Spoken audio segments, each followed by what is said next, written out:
We continue now on Newsmax Prime with today's major story. The FBI announcing just 11 days before the election that the investigation into Mrs. Hillary Clinton's emails will be reopened.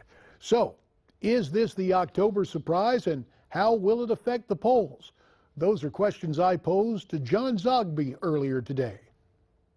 We don't know yet if it is the October surprise, but put it in the category of certainly not helpful to the Clinton campaign at a point where the polls are narrowing. You know, this is the sort of thing that could continue a downward spiral for her. You know, timing is very, very important, and I'm going to suggest that this could be very impactful and not in a good way.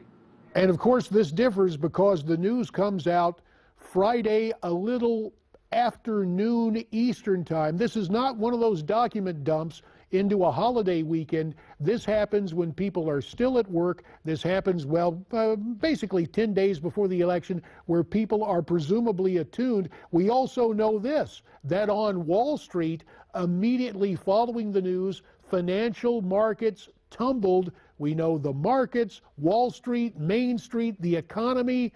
Obviously, that is a concern. So based on the markets falling, do you see a ripple effect involving other issues beside Hillary Clinton's credibility and potential criminality?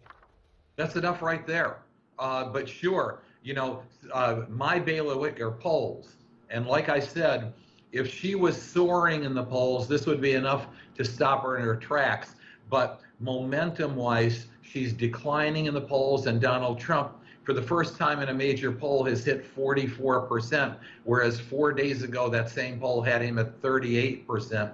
This is the sort of thing that raises questions among undecideds and among people who are soft supporters of Hillary Clinton. Remember, the issue here for Donald Trump is to try to ensure that Hillary Clinton's vote does not come out, or that people who may have been leaning towards Hillary don't go the full way towards Hillary. And if that's the case, this is the sort of thing that could make a major dent.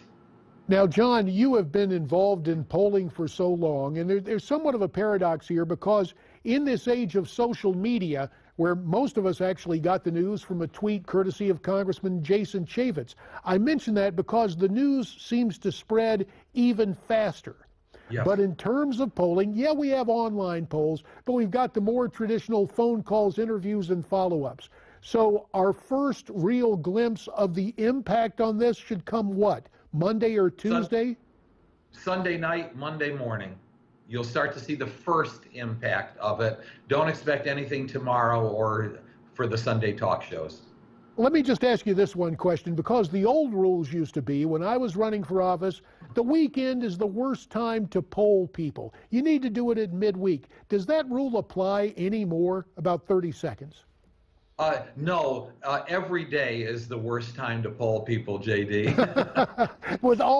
Is this the dawn of social media? That's made the difference? Yes. Okay. No, it is the dawn of social media. It doesn't matter. Friday, Saturday, or Sunday doesn't matter anymore. Well, every day and every night we have a chance to spend with you, pollster John Zogby. We appreciate it. We thank you for your time tonight on what could be a very fateful Friday. John's book, again, is entitled We Are Many, We Are One.